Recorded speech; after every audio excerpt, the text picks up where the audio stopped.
আসসালামু আলাইকুম। আজকে দুপুরে কি কি রান্না করব তো সেটা আপনাদের সাথে একটু শেয়ার করব।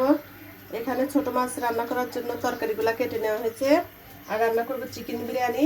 এখানে চিকেনগুলা নিয়ে নিয়েছি। এখানে মাছটা হচ্ছে ফুলকপি দিয়ে রান্না করব। এই যে দোলন একদম হাতে মশলা বেটে আজকে বিরিয়ানিটা রান্না করবে।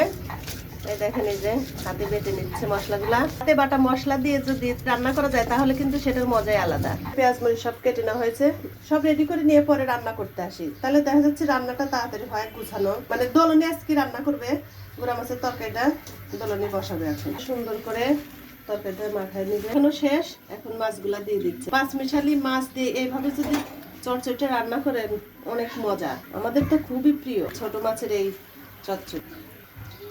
এখন চুলায় দিয়ে দেবো ঢাকনা দিয়ে ঢেকে। এই যে তরকারিটা সুন্দর হয়ে আসছে। মাছটা একটু নরম নরম ছিল, এর জন্য এই যে লেবুর পাতা দিয়ে দিয়েছি। লেবুর পাতা দিলে সুন্দর একটা গিরান হয়। এর জন্য আপনাদের সাথে শেয়ার করলাম যে মাছ যদি একটু নরম থাকে তাহলে লেবুর পাতা দিয়ে নেবেন, সুন্দর একটা। একটু হয়ে গেলে নামিয়ে নেব। এই যে চচ্চড়িটা হয়ে গিয়েছে, এখন নামিয়ে নেব। এই যে মাছটা এখন ভেজে নেব, হলুদ মরিচ মেখে নিয়েছি।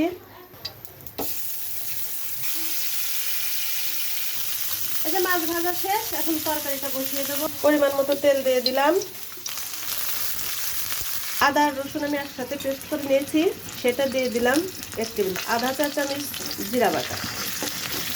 এই যে পরিমাণ মতো সব মশলা দিয়ে দিয়েছি। এখন সুন্দর করে মশলাটা কষিয়ে নেব। এগুলো দিয়ে দেবো, সুন্দর মতো কষিয়ে নেব।